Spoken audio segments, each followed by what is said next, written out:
Temu kembali. Tadi kita cakap berkenaan dengan kejohanan Muay Thai remaja. Seterusnya kita nak bercakap berkenaan skuad wajah 2.0. Apakah program ini? Kita bersama dengan seorang tetamu, iaitu Puan Nur Syahidawati Abdullah selaku Timbalan Ketua Pengarah Jabatan Pembangunan Wanita. Assalamualaikum, selamat pagi. Assalamualaikum. Okey. Memandangkan tetamu kita wanita, saya assume program ini untuk wanita lah ya. Okay. Tak, sebenarnya tak ada lelaki juga ada. Okay, alhamdulillah. Dia gender equality. Yes. Okey, skuad wajah 2.0, pengenalannya silakan Puan, silakan. Okey, sukarelawan skuad wajah ni adalah sebuah sukarelawan di bawah seliaan JPW, Jabatan Pembangunan Wanita, yang mana perkataan wajah itu adalah sebenarnya wajah tu nama pendek dia. Nama panjang ni adalah Wanita Anti Jenayah. Okey. Wanita Anti Jenayah. Yes, Wanita Anti Jenayah. Okey. Tapi ada lelaki dalam tu. Teruskan. Okay.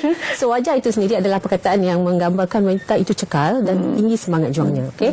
Dari segi punca kuasa kita semasa kita nak bergerak tu, skuad wajah ini telah diumumkan oleh Yang Amat Berhormat Perdana Menteri sendiri pada 8 Mac 2021 dan seterusnya kita lancarkan pada 17 Oktober tahun lepas juga. So dari segi keahlian, alhamdulillah setakat ini kita dah ada lebih daripada 324,000 keahlian dan 70,000, lebih daripada 7,000 adalah lelaki. Lelaki.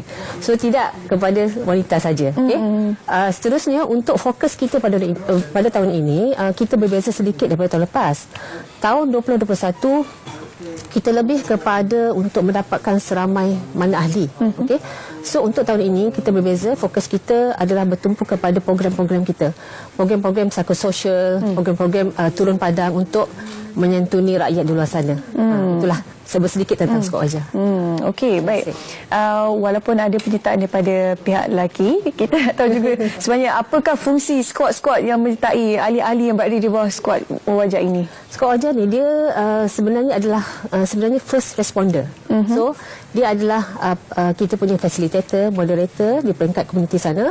So bila kita turun padang, kita adalah first responder. Bila kita menghadapi sesuatu isu tu, misalnya isu-isu yang berkaitan dengan jenayah misalnya, so kita akan rujuk kepada polis. Sebab itu bukan bidang kuasa kita, kita hanya sukarelawan, tapi kita membantu yang first responder itu. So kalau misalnya untuk masalah-masalah sakit mental misalnya, kita akan terus kepada hospital ataupun kaunselor berdaftar di bawah JKM. Begitulah sebenarnya fokus dan objektif skuad wajah ini, membantu di peringkat angka umbi lah.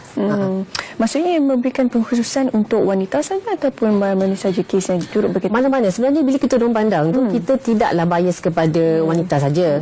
So kita akan apa-apa isu yang kita dapat, kita akan cuba selesaikan. Itulah yang dikata moderator tadi tu. Maksudnya kita adalah seolah-olah macam platform untuk kita hubungkan dengan pihak-pihak yang berkenaan itulah. Setakat ni apa isu-isu yang telah dibangkitkan oleh skuad wajah ini? Skuad wajah ni isu-isunya kebanyakannya keganasan rumah tangga, tapi ada kes-kes yang kita temui itu kalau pandemik tu banyak kepada kewangan, ekonomi, penjanaan pendapatan, orang-orang yang hilang punca pendapatan. Jadi macam ada kes-kes kita di Pulau Pinang misalnya, kita jumpa seorang bapa yang mencari barang-barang di tempat pelepusan macam tu. So ahli kita nampak, kita temu bual dia hilang pendapatan. So kami cuba untuk dapatkan dia pekerjaan. Sekarang ni dia dah bekerja di kilang. Maksudnya ada pendapatan tetap lah. Maksudnya itu antara kisah-kisahnya lah. Begitu. Bagaimana dari sudut kesihatan mental? Adakah mereka ingin kesihatan mental, kita cuba untuk bantu dari segi emosi. Kita punya skuad ni kita bagi juga latihan asas sebenarnya untuk memberi bantuan emosi. Akan tetapi kalau dia ke peringkat kepada sakit mental yang memerlukan rawatan, kita tak boleh ambil lah. Jadi kita membantu dari segi permulaan. Kalau wanita itu dari segi emosinya memang tertekan, kita cuba untuk tenangkan dan kita rujuk kepada hospital dan pihak kaunselor berdaftar macam tu. Ya. Berapa umur mereka yang menyertai program skuad wajah ini? Okey, 18 tahun ke atas boleh.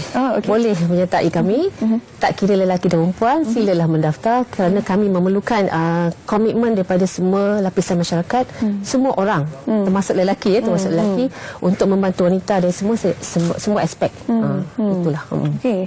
Apa antara kebaikan sekiranya mereka menyertai program-program ini? Itulah kebaikannya adalah untuk wanita ni sebenarnya, jika dia menyertai skuad wajah, dia sendiri sebenarnya kalau dia ada isu, dia boleh mengutarakan isu itu kepada kami. Maksudnya dalam pembimbingan kewangan misalnya. Kita boleh bimbing dia macam mana untuk menjelaskan semula kewangan mereka. Kita ada kerjasama dengan AKPK. Begitulah. So maksudnya wanita ini selain daripada menjadi skuad wajah, dia juga sebenarnya orang yang mempunyai isu sebelum ini. Ada juga di antara mereka itu.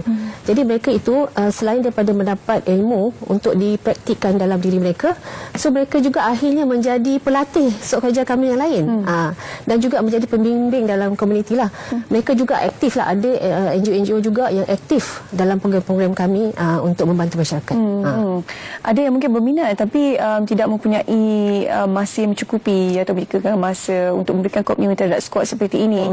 Apakah antara kriteria yang akan ialah orang kata yang mencukupi untuk orang kata menyertai supaya mereka mudah menyertai? Tak ada. Jika anda ikhlas, sebab kita tak ada imbuhan sebenarnya, saya terus terang kita tak ada imbuhan kerana ikhlasan hati untuk cuma cukup dengan ikhlas hati untuk membantu.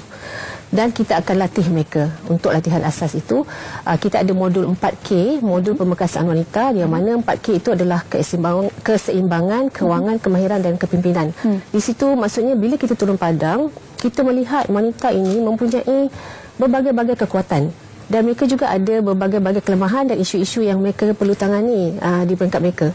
So, bila kita turun padang, kita wujudkan 4K ini supaya kita punya program adalah lebih bersasar, lebih berfokus, di mana kalau wanita itu perlukan dari segi kewangan, kita akan guide dia di bawah modul kewangan. Macam gitu. So itulah maksudnya keikhlasan hati untuk membantu tu, dan juga willingness untuk mencari program-program kami. Kami juga sebenarnya ada menyediakan latihan asas secara online. Boleh juga. Boleh check out dalam kita punya website lah.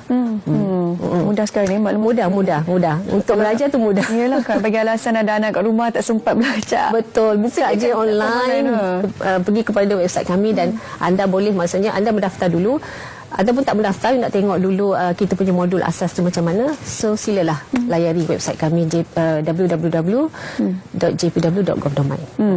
Okey, setakat ini apakah antara perkara-perkara yang perubahan yang dapat disaksikan oleh pihak Jabatan Pembangunan Wanita sendiri apabila tertubuhnya skuad wajah ini? Okey. Terutamanya kerjaan kami yang amat manis lah. Maksudnya bila kita mendekati wanita di luar sana, ramai yang menjadi mangsa keganasan misalnya, dan mereka ni tak tahu mana nak pergi. Okey, so dari segi emosi mereka pun telah diberi tekanan emosi yang sangat tinggi. Jadi program skuad wajah ini kita ada namanya literasi kewangan, literasi undang-undang. Maksudnya wanita ni sebenarnya dia tak tahu hak dia. Bila dia diganasi, dia didera, tapi dia tak tahu hak dia di mana. Jadi kita buka klinik itu dan ada wanita yang memang boleh mewakili diri dia sendiri di mahkamah. So maksudnya kita bantu sampai ke situ di mana mereka boleh fight untuk hak mereka di mahkamah. Jadi mereka boleh bercakap. Maksudnya kalau kita pergi ke mahkamah tapi tanpa ilmu apa yang kita nak tuntut itu tak boleh juga. So kita kena tahu apa yang kita nak. Itulah antara kejayaan kami ya. Okey. Ialah sebab bila kita bercakap berkenaan dengan domestic violence ni kan, ramai sebenarnya wanita di luar sana yang mengalami situasi tapi tidak menyuarakan. Betul, tidak kesengsaraan mereka. Ya. Sebab kami rasa mereka berdiri secara berseorangan. Bila ada skuad wajah ini, InsyaAllah akan membuka hati mereka. InsyaAllah. Itulah yang saya kata first responder tu. So dari segi dari segi hak yang perlu dituntut. Tapi yang kali pertama yang on the scene, kita kata on the scene, bila kita menemubual mangsa-mangsa ni, dikatakan mangsa-mangsa ini, so kita sebenarnya perlu menenangkan emosi dia dulu, memberikan mereka semangat bagaimana untuk bangkit semula. Setelah itu kita melihat mereka progress untuk betul bangkit, barulah kita masukkan literasi kewangan tadi, maksudnya barulah mereka menuntut hak dan sebagainya. Kita juga ada rumah perlindungan yang kita boleh lindungi wanita-wanita ini, dan kita juga ada kerjasama dengan masjid-masjid, ada a few masjid lah. Di Kuala Lumpur ni ada 2. So yang ini kita tempatkan dia dulu tempatkan dia dulu di rumah perlindungan. Maksudnya kita keluarkan dia daripada rumah kelamin tu dan baru kita slowly lah perlahan-lahan untuk bimbing wanita itu bangkit semula. Jadi bagaimana untuk penonton di Saat Pagi Malaysia untuk mendekati ahli skuad wajah ini, atau sekiranya mereka berminat untuk menyertai sebagai salah seorang ahli skuad wajah? Okey. Untuk sebagai ahli skuad wajah, kita macam saya kata tadi, untuk kita pergi ke untuk menjadi ahli, kita pergi ke website kami www.jpw.gov.my ataupun boleh juga email kepada bppsi@jpw.gov.my. Saya ulang bppsi jpw.gov.my. Dan ada juga nombor telefon yang tertera tadi, boleh call lah. Dan selain daripada itu, kita juga ada Pejabat Pembangunan Wanita Negeri. Boleh ke sana, sama ada anda ingin menyertai skop wajah ataupun anda sendiri memerlukan bantuan, sila dah datang ke pejabat kami di negeri-negeri. Okey, baik. Terima kasih kepada Puan Nur Syahidawati Abdullah selaku Timbalan Ketua Pengarah Jabatan Pembangunan Wanita bersama kita pada pagi ini untuk berkongsi berkenaan dengan skuad wajah 2.0. Anda boleh hubungi talian tertera di bawah ini untuk mendapatkan maklumat lanjut berkenaan dengan skuad wajah. Terima kasih Puan semua kita pada pagi ini. Okey, seterusnya kami nak bawa anda berlintas langsung ke Mahkamah Session Kuala Lumpur untuk kita mendapatkan perkembangan lanjut berkenaan dengan pendakwaan yang bakal dilaksanakan oleh SPRM terhadap seorang bekas pengarah urusan berkaitan kes kapal tempur pesisir LCS bersama dengan Atika Ismail. Silakan.